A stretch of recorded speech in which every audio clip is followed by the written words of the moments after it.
I'm the founder of Kiri EV. Kiri was founded in 2020, but the idea actually started in 2019 when I met some Indians exhibiting at the Auto Expo at KICC. And this took us through a journey of visiting a couple of suppliers, both in India and in China, and trying to figure out whether this product will work in this country.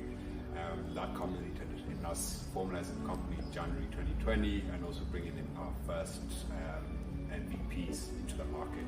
So for us, what we wanted to do is build an electric motorcycle that performs as well or even better than the petrol motorcycles, because that is what we are working to replace. That is what that is what we're trying to move towards as we try to decarbonize last mile transportation and transport across Kenya. Motorcycles are the most common form of transport other than using our own legs. It's the most common vehicle that, one, is bought brand new. Two, it's what's used for last mile transportation of both goods, people, right across the country. So delivering foodstuffs to kiosks, delivering people to their houses from the stages. So we thought this is a very good area to start.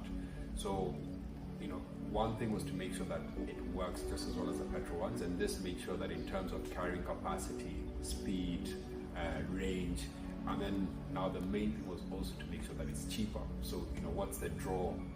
What's going to make someone switch from petrol to electric?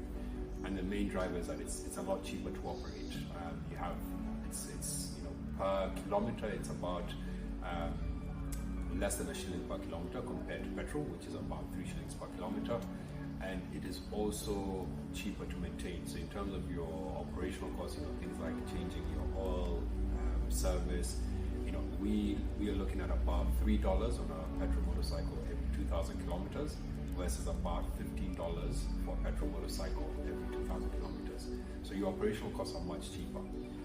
For us, what we realize, because as humans we are very sticky, we don't like change that much, and we don't like drastic change. So what we've tried to do is mirror and make sure our electric motorcycles are very close to the petrol ones, so that change doesn't feel like it's a big leap, but it's a nice incremental change that makes our riders more comfortable to transition to this new mode of transport.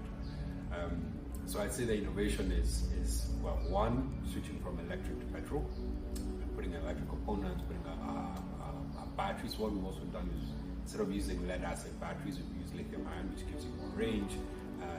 They're slightly more environmentally friendly, they last longer, and they're more powerful.